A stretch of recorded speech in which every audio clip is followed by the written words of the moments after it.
so happy you guys can join us. We are going to have a wonderful discussion that includes you and all the faces that you see in front of you. So we have a panel tonight, and it's a little bit larger than normal because it is a discussion. So joining tonight is Kurt Witcher, Elizabeth Hodges, Kate McKenzie, and Lauren Pechtel from the Indian Historical Society. So we hope that you guys are happy to be joining us and ready to discuss different things that might have to do with holiday traditions. But to kind of get you guys started, we just wanted to talk about the fact that holiday traditions are something that is unique and something that is a really interesting part of different cultures, different ethnicities, different communities, different parts of the world, and And different different time families. periods. Oh, different time periods too. And so all of these things are so unique, and yet we are all a part of them. And it's the combining of all of those traditions, all of those holiday traditions that makes the holiday so much fun and so interesting. And we get to learn about all of them by interacting with our friends, our neighbors, and our family. So this is a wonderful time to talk about some of those holiday traditions. So folks, first question of the night: what holiday traditions mean something to you? Who's going first? Well, before we get to that, if I can just do a little prefatory thing, I just noticed in chat, a regular of ours said Christmas exclamation point, bah humbug. So maybe a minor tradition for some people, or a minor state of mind for some people, is no matter what you're celebrating at year's end, or whether you're actually celebrating year's beginning, a tradition can be all kinds of things. And maybe your small t tradition is, man, this is a depressing time of year. It's cold. The weather's not what I want. I want sunny and warm. And people are all like joyful. And I'm just like needing more sun and needing more warmth. So maybe that's your small t tradition. And that's okay. Many families kind of have that going on as a sub theme. Little things that people will talk to each other about, muse with each other about, text each other about during the most joyful holiday gatherings. Some distant family members of mine would always be like messaging with their eyes, with their hands, with little symbols like, and in modern days, current days, with their little texts and their little hold up your smartphone with a particular image on it that cracks everyone who's looking at it. Very few people cracks them up, and no one knows what you're talking about, what you're thinking about. So hats off to you, Russ, for doing the first bah humbug of the evening. I'll kick it off with a family tradition that we have, and it really came from my in-law side, because my nuclear family, really didn't celebrate Christmas much. Really didn't celebrate much of anything much, and it wasn't a religious thing, it was just a thing. So all my parents' sibs celebrated, they didn't. But my in-laws, Christmas was always a great time because they took such great pleasure in like the enormity of the number of packages and the big smiles and the big eyes, and then the stories. They weren't just stories about the past or the stories about this reminds me of, but the stories about, I thought you'd enjoy that wrapping paper, or, this little Band-Aid I have on my finger, this is because I sliced my finger wrapping up this or trying to fit this little present in that. So in my family, my four sons, my in-laws, it was about, the event and talking about how the presents and the gathering came together, and talking about, did you remember 2 years ago? Yeah, you had that same wrapping paper, or you told the same story. Don't you have anything new to tell? So those are all kinds of mini traditions. Now, I know many of you probably have more elaborate or more interesting traditions than that. So I'm curious to hear from not just the panel here, but from all of you who joined us tonight, what are some of your traditions, as Allison asked? It's funny that you bring up wrapping presents because I was just saying to Allison that one of the kind of small scale traditions in my immediate family is that my mother would make me rewrap all of her Christmas gifts to people because she's horrible at wrapping Christmas gifts. I'm not much better, but I'm better than her. But she's like, this looks ugly, fix it. Yeah. That immediately came to mind. In my family, my Uncle Jim, who I'm kind of like just his double sometimes, will come with a couple of presents wrapped, and then he will give them and then be like, I'll be right back, and collects some of the wrapping paper that's on the floor, disappears out to his car to use that unwrapped wrapping paper to wrap the next round of gifts, then comes back in, and like it's every year. It's comical. He also like he's, a single guy, and so has always spent Christmases with my parents and I and my sister, and so he'll often come with gifts wrapped for himself, and I have started doing that too because I also live alone. I think I like him. That's pretty ingenious. Yeah. Here, let me collect some stuff, and I'll be right back. Yeah, it's reusing paper. That's just smart. He's also done some like last minute scavenger hunts to go find gifts in the house, because apparently he's too lazy to wrap it, but not too lazy to create a scavenger hunt for it. Love it. I like it. So some of our holiday traditions to move away from wrapping presents. So my family, it always centers around two things: either food and drinking, and television/movies. Ooh, somebody So just mentioned White Christmas. yeah. So we would often watch, White Christmas, Christmas Eve. No matter how late it was after getting home from church, we would watch It's a Wonderful Life because by that point it's on repeat on TV. Every year, and it's kind of a depressing Christmas movie, but my mother, she's like, we can't not watch it. It's a Wonderful Life. And when I was a kid, for Thanksgiving, every year, so my father, he works Thanksgiving Day every year and has for the past 47 years. He's always worked Thanksgiving Day. So we would have dinner like at 8:00 at night. So during the day, my mother needed to keep me occupied until we had to go to somebody's house, either my grandparents or my sisters. So we would watch the Macy's parade, and then immediately afterwards, watch Miracle on 34th Street until NBC lost the rights. And now we watch the dog show every single year.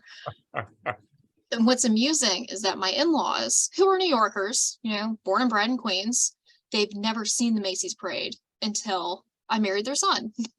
And we spent Thanksgiving together. I have questions. Never seen the parade on TV. Yeah. And they never, I don't think my mother-in-law ever went to the parade. Yeah. They were like anti-parade. Jumping off of the movies, one of my family's traditions was watching A Christmas Story every year, either on Christmas Eve or close to it. So that was something fun that we always like to do. And decorating the tree, usually the day after Thanksgiving, was something else. Always looked forward to unwrapping the ornaments and kind of thinking back about the different memories when we received those. So those are a couple that popped into my mind. See, someone mentioned Jingle All the Way. The Arnold Schwarzenegger, that Jingle All the Way. It's great. No, I like that. I like that, Kate. We do the same thing in our house since our boys were really small up to present. And when you put out holiday decorations or unwrapped ornaments, people like telling the story again for the 10th time, 27th time, 50th time. Do you remember where that came from? We even have ornaments that have our sons' pictures in them when they were in grade school. And I know a few of them they would rather us not display, which only makes us want to display them more. So that's kind of how that rolls. Someone put into chat a really good point. There are many major holidays that are not during, this time of year or the end of the year. And yeah, a lot of families have traditions that grow up around other holidays, around other important milestones, and they can be national holidays, they can be local holidays, they can be family holidays. So I Where- want to share an awesome local holiday that's not holiday related or like this time of year related. So I come from central Pennsylvania. So I'm talking about the Juniata River Valley, so Mifflin County, Juniata County. And growing up, every end of September, September 29th is the day, we would go to a friend's house and a group of like 40 people had a Thanksgiving dinner together, but with goose. Because where I'm from, Goose Day is a big deal. September 29th. So if you know the show Gilmore Girls, just know I'm from basically Stars Hollow. And our small town where everybody knows everyone knows everybody's business. You have, I don't even think we have a town mayor, but you basically do. And so Goose Day coincides with St. Michaelmas Day. And the idea that if you eat goose on every September 29th, you will have good financial fortune coming into the new year. So it used to be a deal that the police officers would pull over folks with out-of-state license plates and take you to a local establishment for a Goose Day dinner. Terrify the crap out of me if I'm getting pulled over, but sure. And then, there's a Goose Day rally marathon, as well as a county-wide car scavenger hunt that is created and organized every year by the people who win. So there's no benefit in winning other than you have to design it the next year, and every year people show up. And this has been ongoing for a very long time, and gets bigger and bigger every year, which is fun. I think that's interesting about it, bringing luck. That reminded me of, I think there are a few different countries that do it, but that they decorate their Christmas trees with spider web, like spider web ornaments. I think That's cool. in Germany and Ukraine and Finland and a few other countries do that because it's meant to bring luck in the new year. So I thought that was interesting.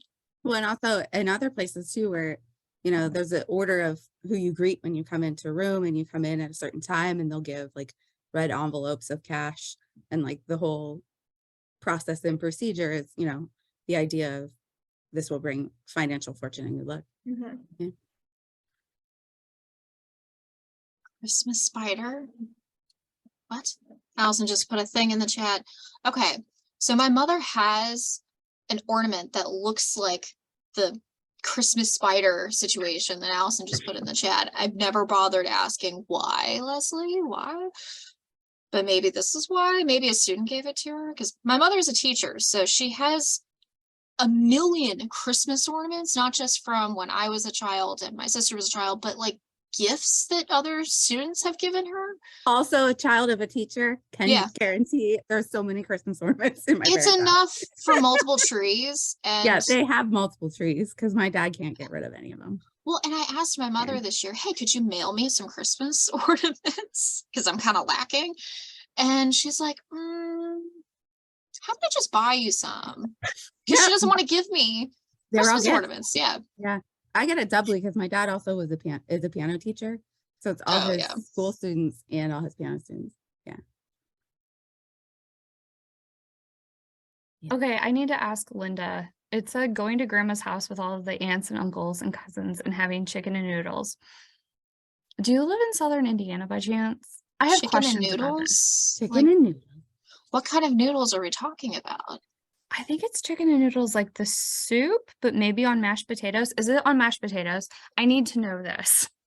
Well, and that's the Pennsylvania Dutch way of chicken and waffles. So in Pennsylvania Dutch, chicken and waffles is shredded chicken and gravy over mashed potatoes, which are served on top of a waffle served with whole corn. It sounds a little like chicken and dumplings in the South. Yeah. I think I would like that. Well, and then when I moved here to Indiana and they were like, oh, chicken and waffles. Iowa mashed potatoes. And it was not what I was expecting. Yeah. The person so said Pennsylvania that they were, Dutch. yeah. Okay, on mashed potatoes. That's what okay, mashed potatoes. My husband's family has chicken and noodles on mashed potatoes, but they have it at like Thanksgiving. They don't have gravy. And my very, I don't even know, Northern Indiana self was very confused at where the gravy was. And my husband had to inform me that there was no gravy at his family's celebrations because they're Southern Indiana and that's just not what they do. And I was very perplexed because my mom learned how to cook from her aunt who lived in Southern Indiana, and she always had gravy. So I didn't get that, but apparently it's a very specific area and they are German. So maybe it's Germanic roots. Well, I'm from Louisiana. We don't do gravy. Well, my family doesn't do gravy. I should clarify that. But a lot of people, Louisiana is a weird food culture state. Depending on what area of the state you're from, the food culture is going to be vastly different. Mhm. It could be very Mississippi, where it's heavy gravy, or it could be New Orleans, like Creole type situation. But there are two different kinds of gumbo too. My sister and I make two different Ooh. kinds of gumbo because we were taught by different people. Oh, I was taught by someone who was Cajun. She was taught by someone who was New Orleanian, so it's a Creole gumbo. There are arguments about which is the better gumbo and whether or not okra belongs in gumbo, but like, Mhm. yeah. But it's fine. It's fine. But she likes to make gumbo for Christmas Eve. So in my family, for no reason, because I'm very like Irish, Pennsylvania German, for every Christmas Eve, we have shrimp cocktail, peas, and rice.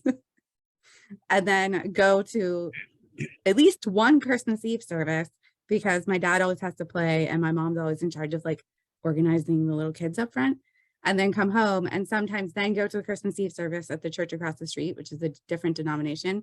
Then come inside, eat cookies, and sit by the fire, and always unwrap our Christmas Eve pajamas. And then my parents would watch the midnight mass. We're not actually that religious, just on Christmas Eve. C&E's Christmas and Easter. I mean, I will say my parents go to church and everything, but it's just funny because it's like that's not that's not the norm. We would go. So I grew up Episcopalian, but raised by lapsed Catholics. So we would go to the Christmas Eve service, but we would leave right after communion. Like we'd put all our jackets and purses at the end of the pew. So when we were coming back to our pew, when communion's over, we'd take it and leave because of the traffic. We didn't want to get trapped in the parking lot. So we can go home and eat. Yeah.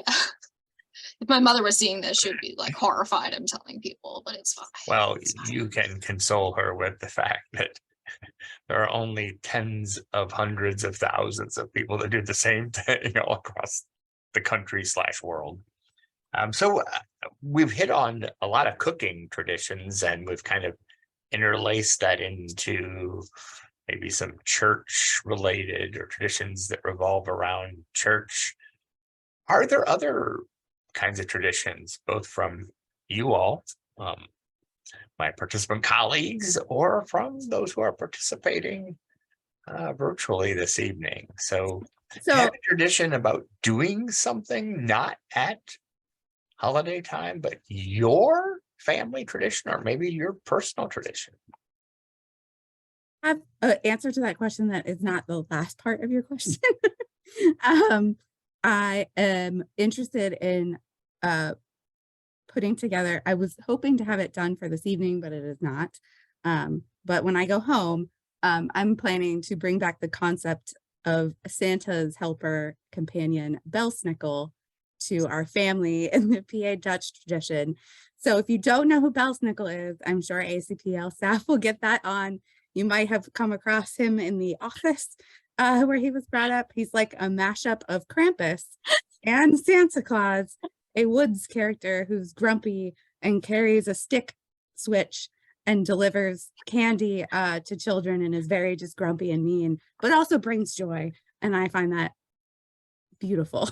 So I was putting together a costume to take home and put on when we go to like outdoor walking festivals for like in-state college festival of ice kind of thing, just to be funny and see what happens and maybe bring a little bit of history knowledge to people in the valley.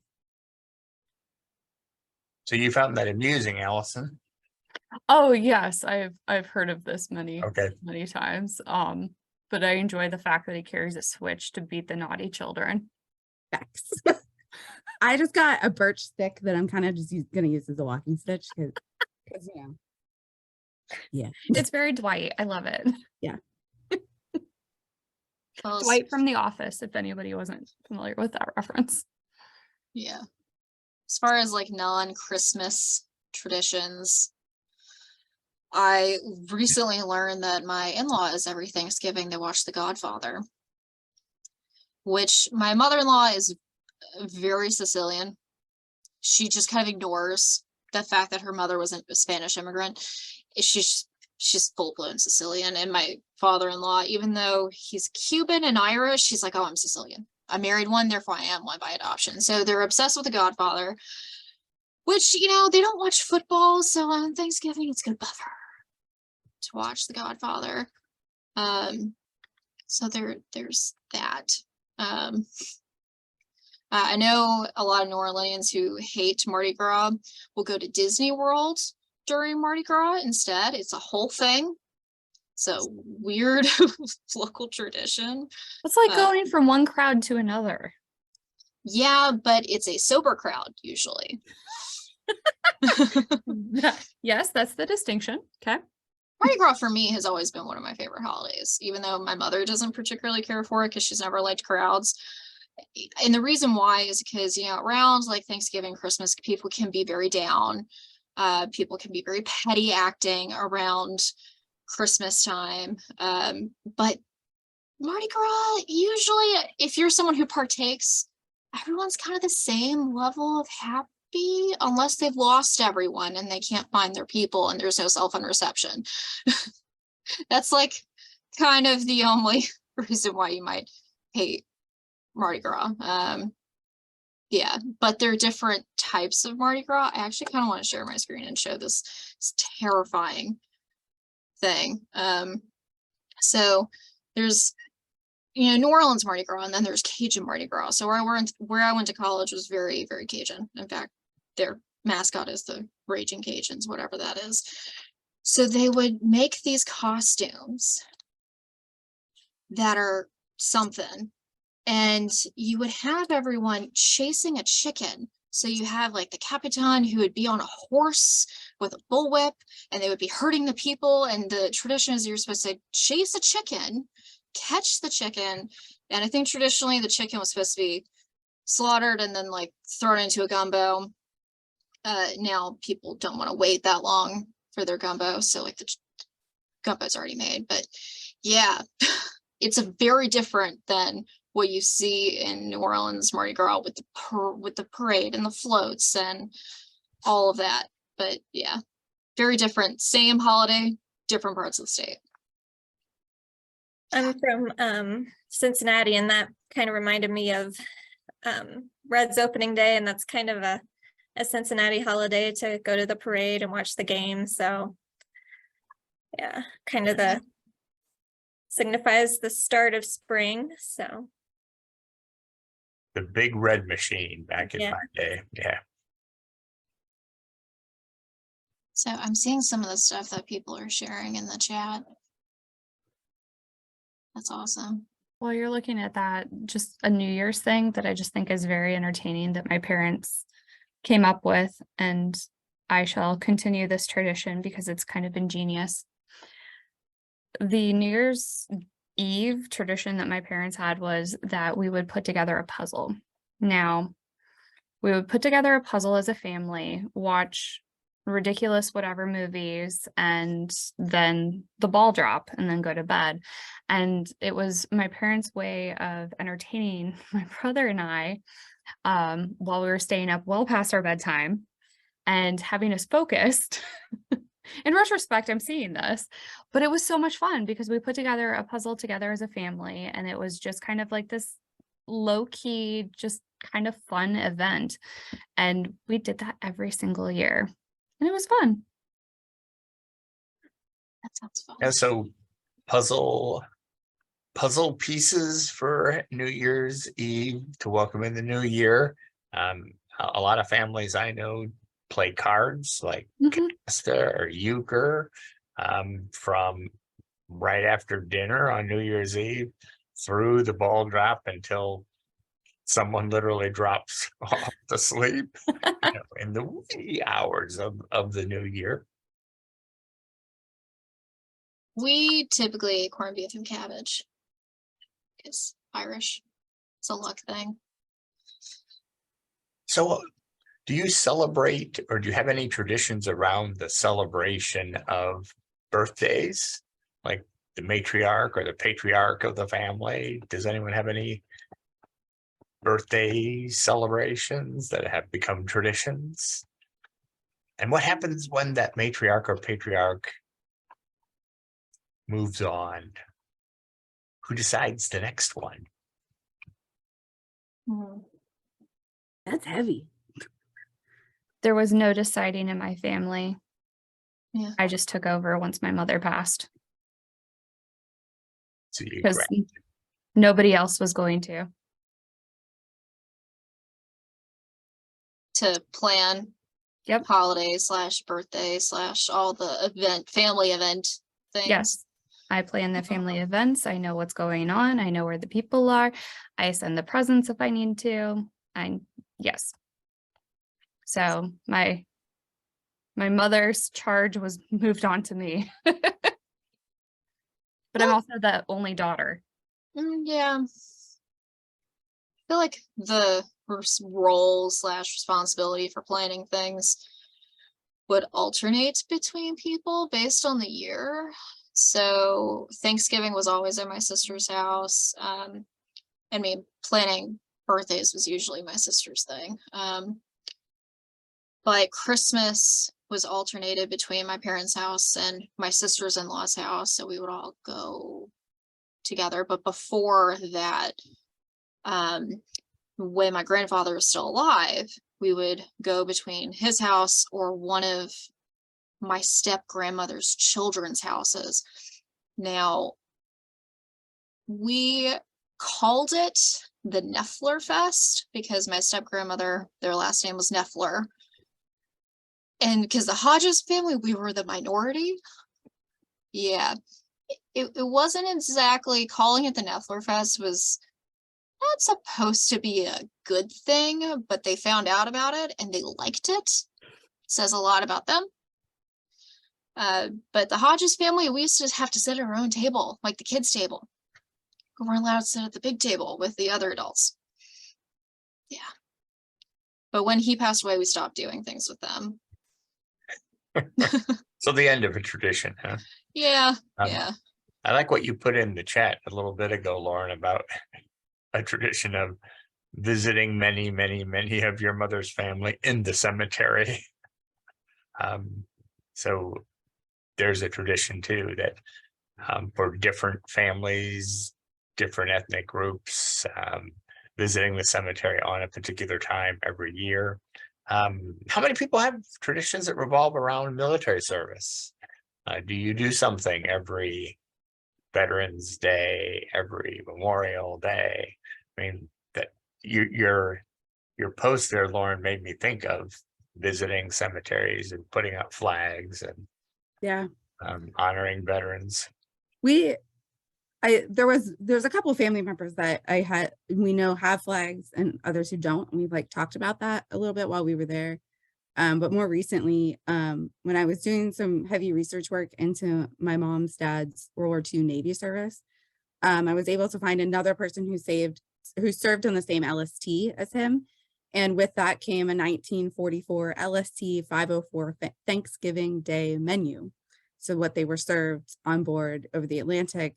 And what was fun was there was a hometown guy, a good friend of my pap's, who also served on LST 504, who worked in the kitchen. And his daughter had never seen that menu before. And he came home and opened Ryden's restaurant, which closed just when he passed away, maybe 10 years ago. And on that Thanksgiving Day menu was oyster dressing. And being in the middle of Pennsylvania, it was always funny to me that we always had to have an oyster dressing stuffing kind of thing on the table for Thanksgiving because it seemed so out of place. But now I think with this Thanksgiving, when I ate that oyster dressing, it meant a lot more. That's interesting that you mentioned that because this past Thanksgiving, we kind of had a discussion in my family about how there was oyster stuffing for my great grandmother and regular stuffing for everybody else. So, and the conversation was kind of about where did that come from and how did that start? But that's interesting. My step Yeah, I want to grandmother. look into a little bit more for like central Pennsylvania because it seemed to be like normal, which is baffling to me. Well, there's a oyster dressing situation in the New Orleans area, but like the only people who eat it are like old school New Orleans. Like my step grandmother used to make it. I thought it was awful. It wasn't my thing. It doesn't sound appetizing. It's literally It's- oysters from a can and a lot of saltine crackers. It But it's was very delicious. Depression era Mm-hmm. type recipe, which some of the Depression era recipes are quite good, but that one A not so low sugar much. cream pie. Yeah, that one not so much. But my mother at one point decided to make it, even though everyone in my family hated it. No one ate it. No, I think my dad might have pretended to eat it to make her happy. But That always happens too. yeah, no one ate it. There we go. Someone in the chat, Indy 500. Nice. We hear a lot about those down here at the Indiana Historical Society. There's so much family tradition around the Indy 500. I think about that sometimes with Penn State football too. From where I'm from, people have those tickets in their will. Yeah. Mm-hmm. So speaking of racing, one like tradition that interestingly enough, a lot of New Orleans like to do is go to the racetrack, the fairgrounds race course in New Orleans, which is, they do thoroughbred horse racing. It is one of the oldest racetracks in the country. It's where my dad works. It's where my grandfather worked since 1947. So they're photographers. And it was a tradition. Thanksgiving Day, you go to the racetrack. You go with your big hats, your weird costumes, a lot of weird costumes because it's New Orleans. You gotta have some flair to it, and you get yourself some corned beef and cabbage because that was like their corned beef and cabbage was like particularly good. Yeah, that's a kind of a local tradition that like even when my dad was a small child, he remembered going to the racetrack on Thanksgiving Day. Because, well, my grandfather was working, but they always went. He has friends that used to skip school to go to the racetrack. And of course, their families brought them to the racetrack on Thanksgiving Day. So it's a thing. So we have a guest that wrote, and Siren Allen, who wrote that they had family that used to decorate graves on Memorial Day, both sides of the family, but with the older generation gone, no one in the younger generation has picked this up. Speaking for myself, I know I look at that task and it's daunting financially to go get like 20, 25 flowers and then drive all over the place. So I don't know, like spatially what you're thinking about, but maybe sending a letter or a phone call or email to everyone and being like, hey, I'd like to continue this. Could you take these 5 in this area or something like that? That could be helpful. Because I know if someone asked me to do that, that would not feel as daunting and I'd be able to say yes. Excellent point. What immediately leapt to mind, Lauren, when you were beginning to talk about that, is there anything that could be done in the virtual space? You know, maybe you plant a flag virtually. I don't know, just blue sky. I mean, I think you could, Instagram posts, whatever, a photo of them and kind of the intention that comes with placing flowers at someone's grave. Right. Sometimes we forget those stories and we forget to tell the younger generation why we do that and maybe what we're necessarily thinking about when we do that. Because in my original post I had no idea who these people were. I had no idea why we were laying flowers on someone with a different last name than I recognized and who died, 100, 150 years before I entered the scene. And so if we're not even just doing a couple sentences about why this person matters, it was great grandma's great grandma. And the little kid will understand that rather than, 7 times or 6 times or something like that. That's helpful. But I also think if you add the intention back in of that and, post a photo of the grave or a document or a different photo, and then say, you know, have your post lined up for the holiday. If you don't get there with a flower, you know, unless that's important for your culture, maybe your culture is Dia de Muertos or, you know, whatever, Yeah. that is really important. If that's not, if going and leaving a flower or flag is not important to how you remember a person or a part of that culture, then just do that from your own space and put the intention and story back in. Has Yeah. anyone else noticed that it's kind of younger people have been more removed from cemeteries, death, things like that? It almost feels like it's not like they're so separated from the whole concept of death. Yeah, so aside from my grandfather's funeral, never in person until I like started doing genealogy had gone to the gravesite of anyone in my family, anyone aside from at my grandfather's funeral because it was a military cemetery and that was part of the thing. But yeah, no, not until I was doing genealogy did I go to a family member's gravesite. I can't speak from that personally. My parents are much older. And so growing up, they knew that our grandparents' death was going to happen sooner than many of my friends, because my parents are like literally the same age as a lot of my friends' grandparents. And so they started taking my sister and I to funerals at a very young age, so that when it came time for our grandparents, we were not confused and we were not scared. And I think that extra helped when my pap went way downhill with Alzheimer's and Parkinson's when I was 3. So for me to understand, like, he's still here, but he's not still here. And all those deaths that hit really hard, but they can hit before that person's actually gone. And how do you explain that to a kid is pretty hard. And also just other people that, you know, family friends that have been sick too. I think that's a little bit different. And I think we try to have done programming in the past at IHS to like demystify cemeteries for young kids and put scavenger hunts in Crown Hill Right. Cemetery in Indianapolis, and say like these aren't meant to be spooky places, and other times they're public parks. You can come in here and ride your bike. Just think of them as friends. They might not be here in spirit, or they might be, and just say hello and keep moving on, you know. So I think it's on a lot of people to do the work of don't avoid cemeteries, and don't always avoid cemetery, and only go to cemeteries when you're burying someone or when you're visiting someone. They can be beautiful places to walk. Well, there's a cemetery in Brooklyn, Greenwood, that it like people use it as a park. People would, you know, take picnic blankets out there. It's a great time. A lot of famous people buried there. It's a beautiful cemetery. But So I yeah. wonder if anyone amongst our participants has been to a dinner in the cemetery. There are some communities where that's a thing. Mm. They do it at least once a year Mhm. around some kind of event. I mean, some kind of date that let's all go to have dinner in the cemetery. They're usually kind of a small number of people, and usually the tickets for that go like in a New York minute.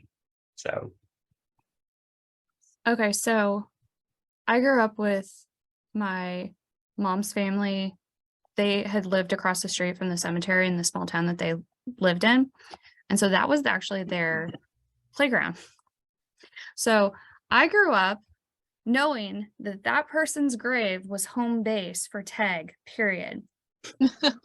I was literally able just to find a grave and pull up this woman's name. I don't know her from Adam. She's not related to my family. But she's home base because she's got a really big gravestone, which is really cool. It's amazing. I've seen it in person many, many, many times. But my family also, I grew up with a grandmother who would be like, hey, let's go to the cemetery and look around and see what the oldest graves are. Okay, cool. And then we would always just go clean all the family's gravestones. And I don't know. I grew up knowing that death was a thing. Well, I think what it is for my family wasn't necessarily we didn't know that death was a thing. It was more like, so my mother kind of came from a little bit of a tortured childhood. Not going to get into it, but my grandmother was a very morbid human, as in like had been dying since my mother was an infant right? The only thing that got her was COVID. I mean, the woman would have outlived us all. So she would have. Not the kindest person, but I digress. So I think what it is that because my mother was raised by this person who had been talking about dying like her entire life, she's like, I don't want to have to, I don't like going to cemeteries. I don't like dwelling on it. At one point, because my parents were older, my mom was 40 when she had me, and my dad was 47. At one point, when I was around 10, my sister was hassling my parents to do a will, because what if something happened to them? What would happen to me? And my parents just kind of responded with, "What, are you imagining our death?" They still haven't done a will, and they're in their 60s and 70s, which might be a little irresponsible, but that's just kind of how they are. Is because I think both of them were raised by kind of morbid people, so they just didn't want to have that in their life. Yeah, That's fair. But I tradition, think, the Irish tradition of not talking about things. there you go. I was going to say, I think we as genealogists are probably considered slightly morbid because Oh God, yeah. we like looking up things about dead people. It's just Yes. part of our hobby. Yeah, we're a morbid bunch. It's great. We embrace it. So speaking of holiday traditions, I literally just got this photo. I don't know if you can see it. Ah, So that's cute. adorable. That's my son meeting Santa Claus. On a Does he night that look I'm working- happy or afraid? He's terrified. That's always the question. This is his second Santa Claus of the year. And yeah, I can tell he's not a happy little camper. Are you trying exposure therapy? Uh-huh. I won't visit him as dressed as Bill Snickles. So I see someone mentioning, Thank in the you. chat that it's sad how some traditions fade away. And they were using a really specific example. And I'm bringing this up because traditions do fade away. So how do we, collective genealogy history people, think that we should try to preserve family traditions? Excellent question. Yeah. I think it's always important to get out the pictures, and I always look forward to the old tapes and watching old family movies, and I think that preserving those for the future, that can kind of help keep the memories alive and kind of keep kind of inspire you to continue those traditions. I also see another person wrote, or revive old traditions. I also think it's important to put some intention into conversation about why we want to. And so if we sit down and look at what's the tradition, is it a cultural tradition that we're kind of stepping away from? Is it important to us? Sometimes traditions can be exclusionary. And so maybe a tradition happened that, some family members have not carried on because it doesn't fit with their new thought processes, it doesn't fit with new family members, it does, whatever the case might be. And so maybe it's a way to morph an old tradition, or a tradition that's starting to fade away, into one that actually is really important to the family now, and that might have a more longer lasting impact, rather than trying to just copy paste. Because maybe when we look at the point of early traditions, so the point of Belsnickel was carried from the Palatinate in Germany and brought with the Pennsylvania Dutch and settlement, because they didn't have something. They didn't have Santa. They were creating their own kind of culture. So if you take that intentionality and say we can create our own tradition that means multiple cultures and family traditions all in one, and matters to our family today, that's beautiful too.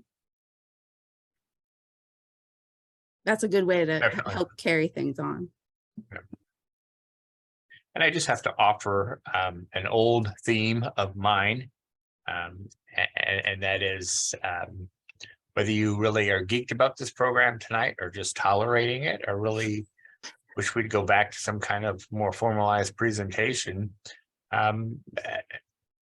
What you just said, I love that word, Lauren, intentional.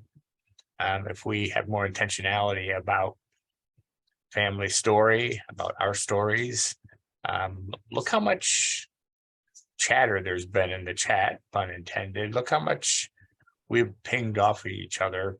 I know the blank screen and your hands frozen on the keyboard, or if you use a manual writing instrument, that can be really intimidating. Like, oh my gosh, what am I going to write? How can I fill the page? How can I fill the screen? How can I capture the memory? Sometimes traditions are a great springboard into recording, sharing a piece of your family story, and that can springboard into something else, which springboards into yet something else.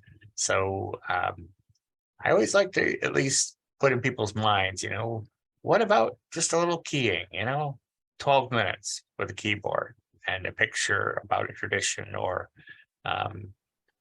I bet, because we all kind of know a little bit about how the brain works, right? I bet those of you who are listening to us this evening totally embrace what we say or totally reject everything we say. We have stolen some wrinkles in your brain, and just our conversation has let your brain sort of walk figuratively into different memories, into different spaces in your life, your brain musing about things.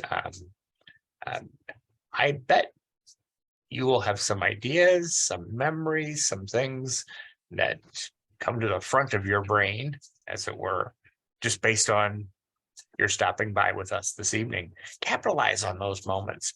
Be intentional about using memories that trip across your brain as writing prompts, as even more ways of sharing your family story with those people in your life that are important to you, those people in your life that you want to remember your story long after you're gone, want to remember the tradition. So I like the way that you talked about that, Kurt, because I think if sometimes if folks are struggling with this kind of more casual conversation about family history, think about these conversations with the input and impact that TED Talks can have, where you're hearing about someone else's inspiring story, or you're hearing about someone else's tradition that makes you think of 6 more things that maybe you could introduce to your family and take notes on. You're maybe not taking notes on what we've said, but you're taking notes on what we've said has inspired you to think about something else, or talk to someone about something else, or, this holiday season, in whatever time that is for you, whether it's now or earlier or later, right. You sit down with a notepad and a Post-it note and say, hey, you know what? I was just talking and listening to this conversation, and why aren't we doing this anymore? Who should take charge of that? How can we share that emotional and physical burden and financial burden so it's not all on one person? Yeah. Going off of what both of you are kind of saying, I pulled up StoryCorps because there's a great list of questions here. And honestly, if you want to look at stories and hear stories and see if there's something that just sparks your imagination or sparks your memories, that's a really good place to start. Sometimes you need inspiration. And if you're not getting the inspiration from us tonight, then maybe try StoryCorps. I think it's a really good place to start. Which have great questions for if you are at some type of family gathering, whether it is for a holiday, birthday, funeral. It's a great storytelling opportunity. My dad is a big storyteller, and I like to just take my phone out during meals and just press the record button on my phone and record conversations, because they're not always the best recordings, I'm not gonna lie, but they're really informal, really kind of unhinged, so to speak. You can get some hot gossip that way, but it's good. It's good.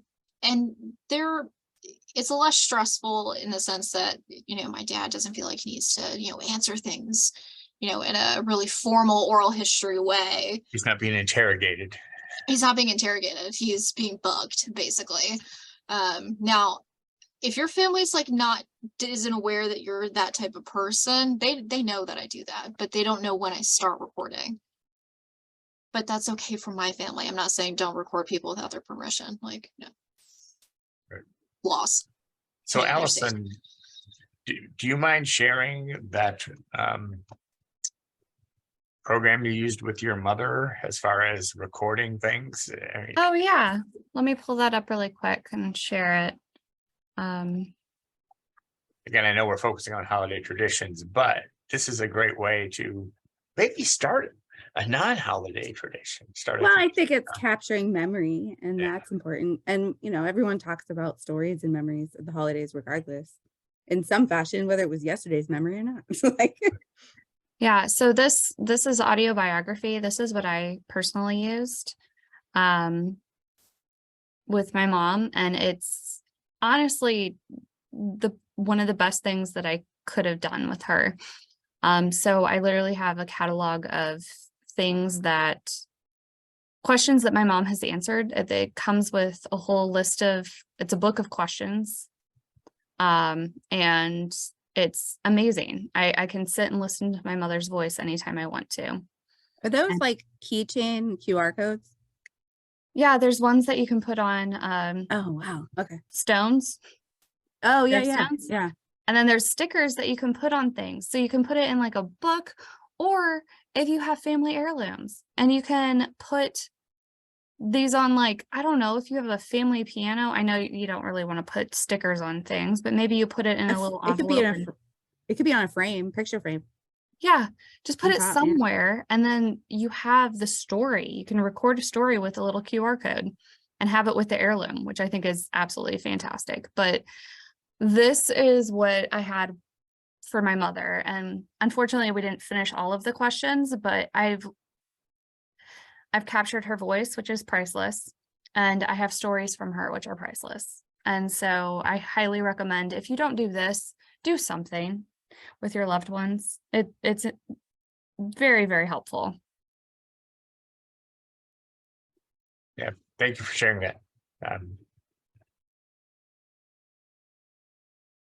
There's a lot in the chat this evening, a lot, which is kind of cool.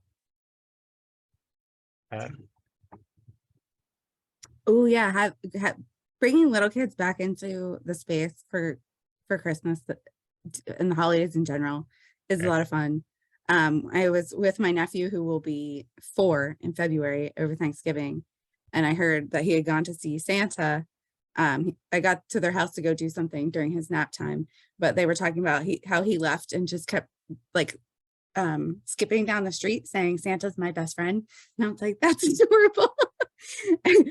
Mainly because he's on a kick that if you tell him no, he's like, "You're not my best friend anymore." He knows how to hit you. Priorities, right? Yeah. He asked for a digger and dinosaurs, just so we know.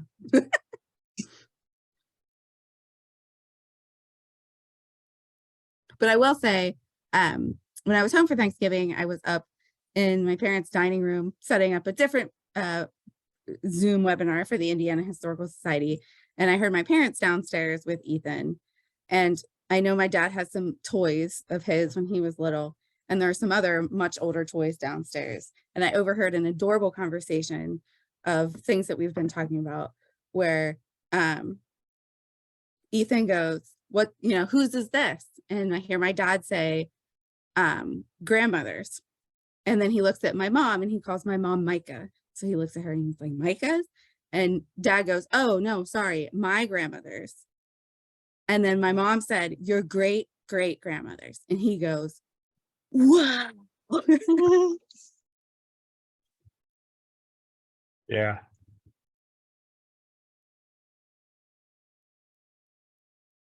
So as we're rounding down toward the bottom of the hour, are there really, I don't want to call them, let's call them super non-traditional traditions, if we can use that phrase, that you have encountered, that your family has toyed with, that you're observe someone in your neighborhood or your church doing? Is there like an end of the school year thing? Is there a winter solstice thing or a spring equinox thing? Do you go hug a tree every spring on the spring equinox?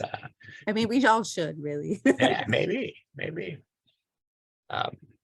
Just curious what other kinds of not mainstream traditions that you might have observed or that you might even participate in? I think before it was cool. After Thanksgiving, my family always only went to small local stores. And I say cool with Jess because it's really important. But before the slogans for shop small, shop local really kicked off.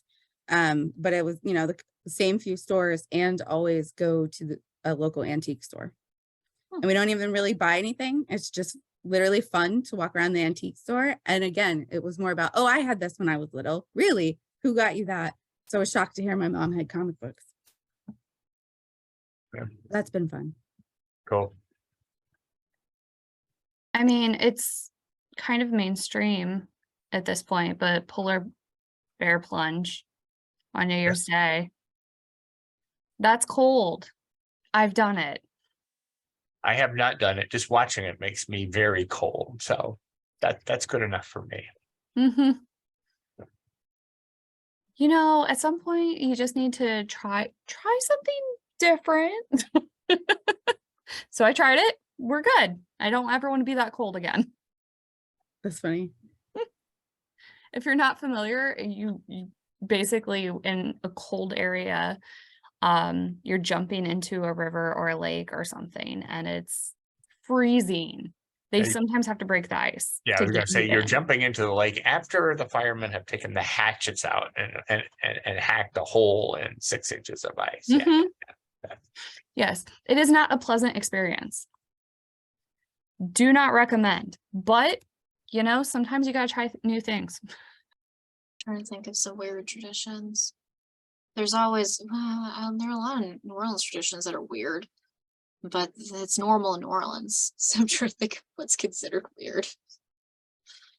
One kind of Okay. fun tradition that my mom had was when my brother and I were kids, she would give us each a pack of M&Ms after the first day of school. So that's one little tradition that's kind of fun, but You got rewarded. yeah. That's sweet. That That's is sweet. Can't think of anything. Oh, All right. okay. So Lori just reminded You me have of something fun. my family does. Anytime we leave or enter a state, we wave good hello to the new state and wave goodbye to the last state. Ever since I was a tiny, tiny child. We did that too. We also played the license plate game, like with the states. Mm-hmm. Yeah. Can you spot all 50 states? My mom used to, when we would travel, get the phone book out and count how many people had her maiden name. Okay, she has it was a common one too. So it's just like, okay. Like, We Right. used to drive from New Orleans to New Hampshire every year when I was a kid. that's a long one. It's a long drive. It was because my dad worked in New Hampshire during the summers, and we would definitely play a lot of I Spy. Mm-hmm. A lot of I Spy. And I can't tell you how many Cracker Barrels we stopped at. Like, we always stayed at a Red Roof Inn and always stopped at a Cracker Barrel. And the reason why we always stayed at Red Roof Inns was because we always had a dog that was 150 pounds. So we did sneak her into some hotel rooms, but it's not easy to do. Yeah. So Oh, see, and we picked out our Christmas tree in the summer. you had a great tradition there. Okay, so you said Cracker Barrel. We counted the Waffle Houses going south Nice. because there's so many. Yeah. Eat Well, a donut? It's been a neat thing that we could spend just a couple of minutes together this evening talking about traditions.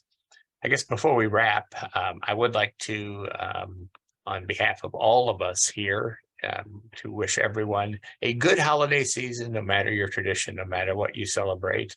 I joke with my colleagues, and they think it's a joke, that I really prefer coal over presents because that's just the snarky kind of person I am. But whatever your tradition is, as Lauren kind of invited us to be, and I think many of us endorse this.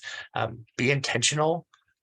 We care about family history because at the end of the day, we really want to know our stories, and traditions can help bring more story, can help create new stories. So be intentional about that. At the end of the year, it's a great time to think about what you're going to do to continue traditions or to start new traditions. I think it's a great time to look at Indiana's storyteller and see what kinds of things they might offer. It is one of the premier historical societies in the country. I think it's the gold standard of state historical societies. There's a lot to offer there. Frequent the Genealogy Center's homepage. Look at our life stories section. Look at whatever strikes your fancy. If you've not been to the page in a quarter of a year, see what programs are rolling when you happen to visit. Take some time to look at opportunities to find your story, and I think traditions help us do that. So I will be quiet for the rest of the evening. I'll turn it back to you, Allison, but I just wanted to thank everyone for joining us this evening, but also to encourage you to embrace old traditions and start new traditions, because it's all about, finding and sharing your family story. I agree wholeheartedly. Just on a slightly more serious note, I did just drop a link into the chat in case anybody needs it. The holiday season can be very difficult for people, and we are very cognizant of that. If you need to talk to somebody, talk to somebody. Every single one of you is needed. So please keep that in mind. We appreciate that you all have joined us this evening, that you have shared your own personal traditions with us, and hopefully we've sparked some ideas, thoughts, things that you guys might be able to jump off of for your own holidays. So we appreciate you taking the time to spend with us this evening, and we really hope that you have a wonderful rest of your evening, and we will hopefully see you again on Tuesday. So thank you everybody for joining us. Thank you everybody on the panel, and we will see you again. Bye everyone.